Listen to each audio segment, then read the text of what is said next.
Well, today I wanted to talk about a perception that is growing primarily in Vietnam, and it's the term loser back home. Now, you're probably familiar, if you're familiar with expat circles, you've watched some videos, and over the years, for the longest time, there's been a phrase, Cheap Charlie, over in Thailand. Now, a Cheap Charlie is a little bit different. Cheap Charlie can be a guy who is living in, say, Thailand. He's on a very tiny, what I call the micro budget. He's got to watch, every baht, every peso, every dollar that he's got, because he's operating on such a small budget. So when he starts dating women, the women quickly realize, he's not taking me anywhere fancy, no nice restaurants, no resorts, none of that. This guy is basically small time, so they call him a Cheap Charlie. Now, that's one type of definition. You got the other guys who are called Cheap Charlie. It's not because they don't have the money. They are just simply what we in the United States call a tightwad. They don't like spending money on other people, and they don't like spending money even on themselves. It's just they've got this whole mentality of not spending money. Now, what I'm talking about here is the growing sort of perception, again, this is primarily from Vietnam, of the expat who is considered or assumed to be a loser back home. And that's why he's now living at a lower cost of living in Southeast Asia. Their reasoning is, well, if he had enough money, he'd be living in the United States. Why is he coming to Vietnam where the cost of living is lower, or Cambodia, or Thailand? The general assumption in the Philippines is actually quite the opposite. Their viewpoint is more like, well, if you can afford a plane ticket to get here, you're rich. And they have a hard time believing you're not rich, and many blue-collar guys that are, again, coming here on a budget,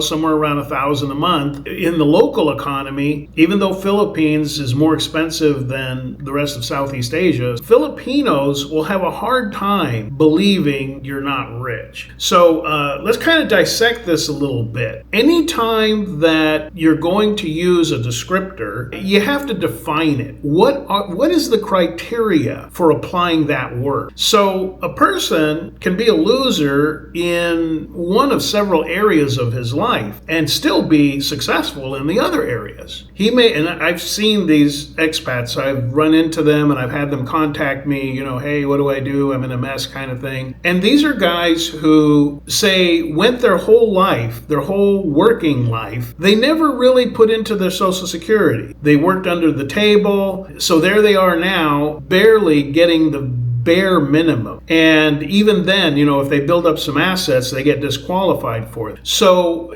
they're getting maybe $600 a month. I mean, they just have nothing in their whole, 4 decades of work history at the center of their life. They never got their act together. Never bought a home, never saved any money, never invested, never even put into Social Security. They pretty much got the same situation at age 62 that they had when they were 18, just getting out of high school. They just have not made any progress. So, by that definition, in the States even, you kind of look at this guy and it's like, well, you're not exactly winning.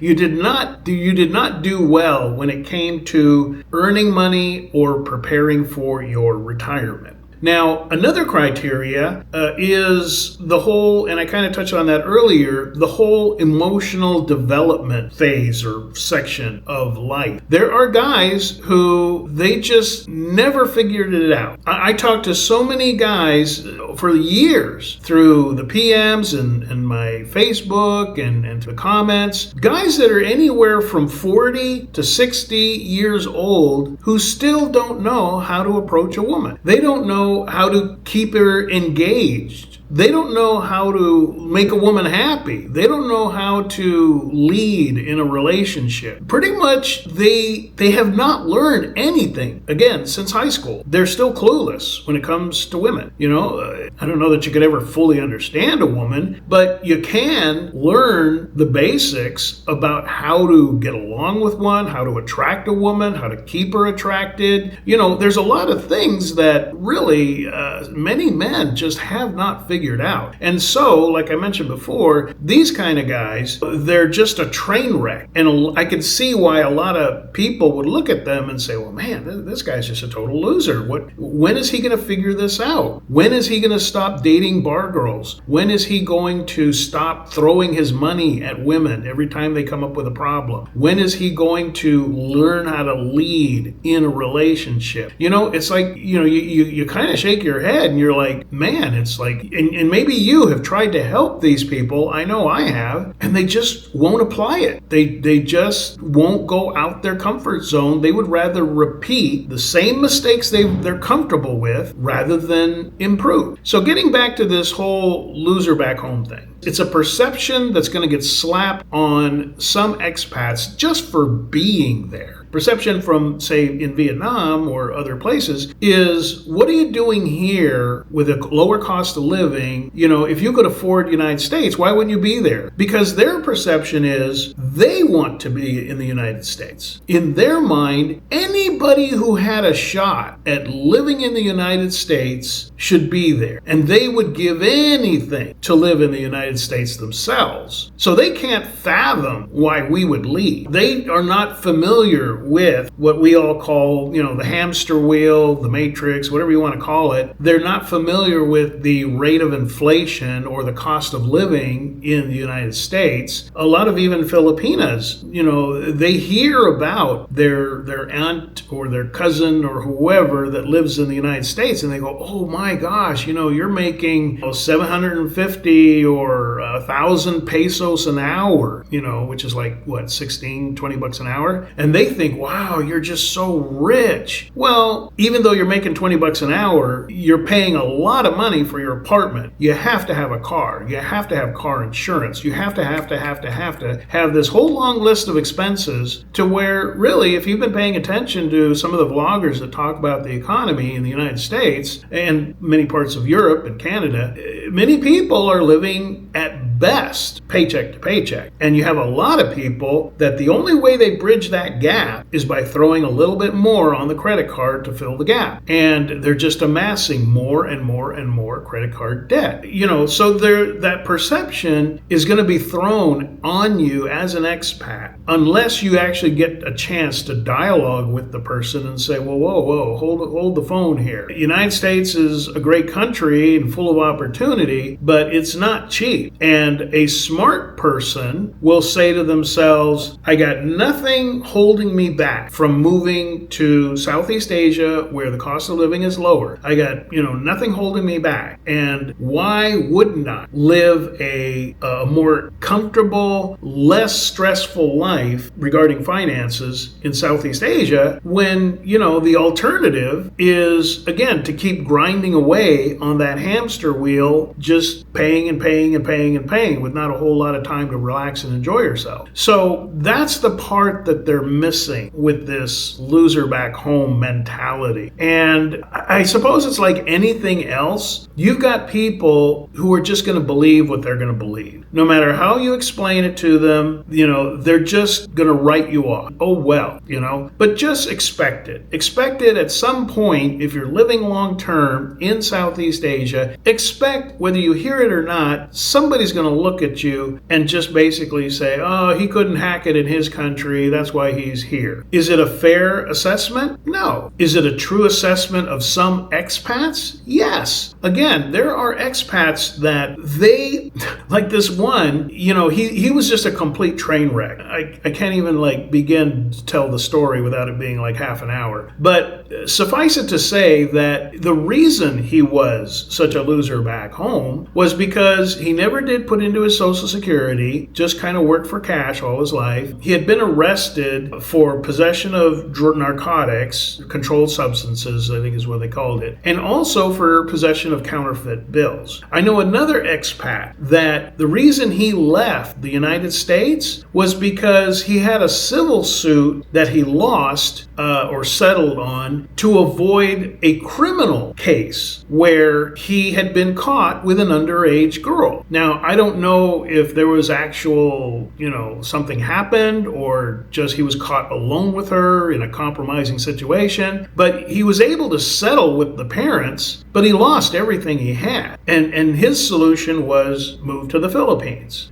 I think he was getting like $800 a month because he really didn't put into his Social Security when he was working. There's another guy. I'm sure many of you are familiar with him. He's currently a vlogger in Vietnam. And he, again, just the only way you could describe him is a train wreck. He's really got no real source of income other than what he's doing vlogging online. He married a Vietnamese woman, and that was kind of helping him get through because she was paying some of the bills. But it's gotten to the point where he is just such a mess. I mean, there's no way he would survive back home. This is a guy who basically goes into bars, which, if you got no money, what are you doing in a bar? And then orders up a tab and then runs out on the tab. Same thing with restaurants, So this guy is literally like just hanging by a thread. If it wasn't for his online, streaming content income, he'd basically be homeless. There's like a long list of expats. There's another one, same thing. He came from a family that doesn't really have much money, comes to the Philippines, barely getting around $700 a month, and for like the last 8 years, he's just run amok, didn't pay his visa requirements, extensions, finally got arrested for that, and immigration told him, just catch up on roughly, I think it was like $6,000 US, catch up on all your past, what you owe to immigration, and you're free to go. And he doesn't have it. He doesn't have any money. He doesn't